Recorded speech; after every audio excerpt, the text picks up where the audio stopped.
Hola, muy buen día. Mi nombre es Alison y junto con mi compañera Adriana les vamos a explicar o les vamos a platicar un poquito de las enfermedades y alteraciones histológicas de los tejidos humanos. Nuestro tejido va a ser el nervioso. Ok, la patología cerebral. Esos cambios físicos en el tejido no es algo abstracto, se traduce directamente en las estadísticas de los sistemas sanitarios y por supuesto en la vida de millones y millones de personas. Bueno, antes de empezar de lleno con la enfermedad, pues vamos a dar un pequeño contexto acerca de nuestro tejido. ¿Qué es el tejido nervioso? ¿De qué está hecho nuestro pensamiento a nivel fundamental? Bueno, pues está construido sobre dos tipos de células principales. Las protagonistas, sin duda, van a ser las neuronas. Estas son, digamos, la unidad funcional, las que procesan y transmiten toda la información. Tienen esa estructura tan característica de ellas, un cuerpo, unas ramificaciones largas que son las que captan estos impulsos llamadas dendritas y luego un cable largo conectados entre sí que son los que transportan este impulso, que es el axón. El segundo tipo de célula es la neuroglia o células gliales. Durante mucho tiempo se pensó que eran células de soporte sin más, pero ahora sabemos que son absolutamente esenciales para la función de este tejido nervioso. Dan soporte, nutren a las neuronas, las protegen, limpian los desechos, hasta se encargan de crear la mielina, que es esta capa que cubre los axones para que los impulsos nerviosos puedan viajar con más rapidez. Sin las células gliales, las neuronas no podrían sobrevivir. Son las ingenieras, las eléctricas y el personal de limpieza del cerebro, todo a la vez. A diferencia de otras células del cuerpo, las neuronas que se pierden no se recuperan. El sistema no tiene piezas de repuesto para ellas, además de que son súper específicas. Esa es la clave de nuestra vulnerabilidad. Es un sistema de altísimo rendimiento, pero sin recambio. Por eso el cuerpo lo protege tanto con el cráneo, las meninges, la barrera hematocefálica. Es una auténtica fortaleza biológica. El problema es cuando el enemigo está dentro, como en las enfermedades neurodegenerativas. Ahí la fortaleza se convierte en una trampa y el daño se vuelve en gran medida irreversible. Tenemos un tejido de una complejidad asombrosa y extremadamente frágil. Bueno, ahora sí vamos de lleno con lo que sería la enfermedad o la patología que va a ser la demencia. Este término de la demencia tiene connotaciones que la psiquiatría moderna ha querido matizar. La terminología oficial ahora es trastorno neurocognitivo mayor y se define como un deterioro significativo de las capacidades cognitivas, lo que puede ser memoria, lenguaje, planificación, y esta es una enfermedad tan grave que interfiere con la independencia de la persona. Es una enfermedad que te impide gestionar tu propia vida. Va a tener dos características cruciales. Esta va a ser progresiva, eso significa que siempre va a ir empeorando y a menudo la persona que es afectada no es consciente de sus propios déficits. Es un fenómeno que se le llama anosognosia. Las cifras dicen que hay aproximadamente 47 millones de personas afectadas en el mundo, con una proyección aproximada de 1.312 millones para lo que es el 2050.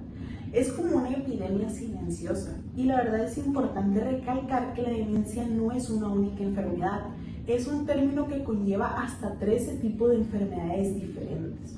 La enfermedad del Alzheimer es la más conocida, es la responsable como un 70-80% de los casos, pero también está la demencia vascular por el cuerpo de Lewy y la frontotemporal. En un mismo cerebro pueden estarse desarrollando varias de estas comorbilidades a la vez, lo que se le conoce como neuropatías mixtas. Y es más la norma que la excepción, sobre todo en las personas mayores. Cada patología asume y acelera el declive.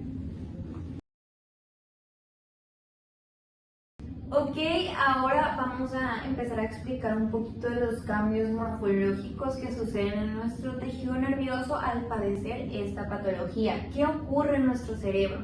Bueno, pues si pusiéramos un cerebro afectado con una patología de demencia bajo un microscopio, pues lo primero que veríamos sería la atrofia cortical. ¿Esto qué significa? Que el cerebro literalmente se encoge, se vuelve más chico. Hay una pérdida masiva de neuronas y sobre todo de sus conexiones, la sinapsis, que la sinapsis pues es esta conexión entre neuronas para dar a conocer los impulsos. La corteza cerebral, esa capa externa con pliegues, se vuelve mucho más delgada. Es como si el paisaje de todo el cerebro se desertizara, si el paisaje de lo que es nuestro cerebro perdiera la vida, perdiera sus células. Ahora sí, las fisiopatologías. De lo primero que se habla en estas son de las proteínas mal plegadas. En el Alzheimer, por ejemplo, hay un doble ataque. Por fuera, las neuronas se acumulan una proteína, la beta-amiloide, formando unas placas densas que interfieren en la comunicación neuronal. Y por dentro, otra proteína, la tau, que es normalmente como el esqueleto de la neurona. Se descontrola y forma unos ovillos que la ahogan desde el interior. En otras demencias, como no puede ser la de los cuerpos de Lewy, la culpable es otra proteína, la alfa-sinucleina, pero el concepto es el mismo. El sistema de limpieza de las células se ve desbordado y la basura tóxica se acumula hasta que esta célula muere. Por si esa serie de proteínas no fuera suficiente, también falla el sistema de riego, los problemas vasculares. El cerebro tiene una alta demanda de energía y oxígeno.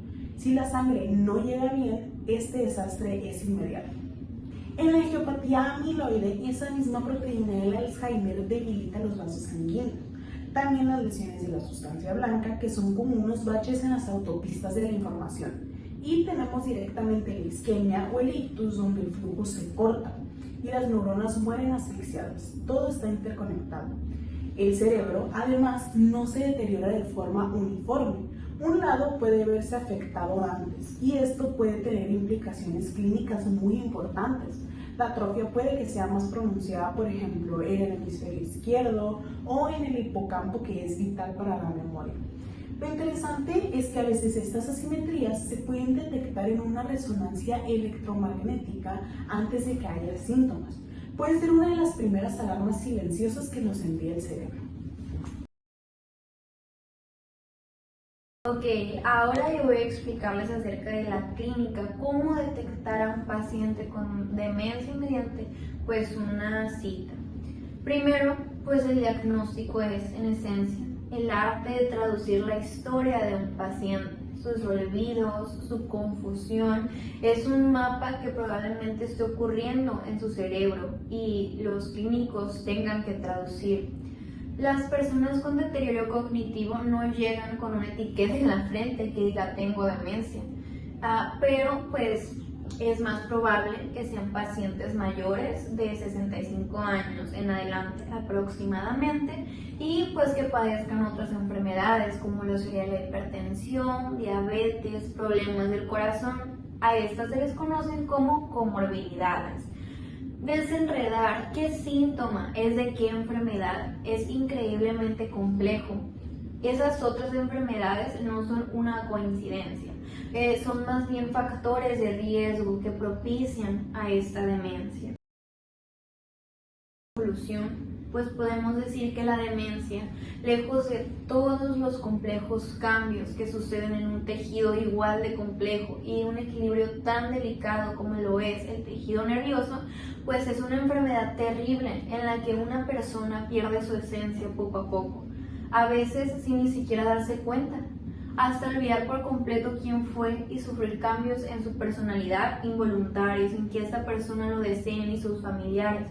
Por esto consideramos que es importantísimo al menos informarnos acerca del tema, no ser ignorantes en relación con una enfermedad que está afectando a todo el mundo y que puede estar más cerca de nosotros de lo que pensamos. Esto sería todo por nuestra parte. Muchas gracias. Muchas gracias.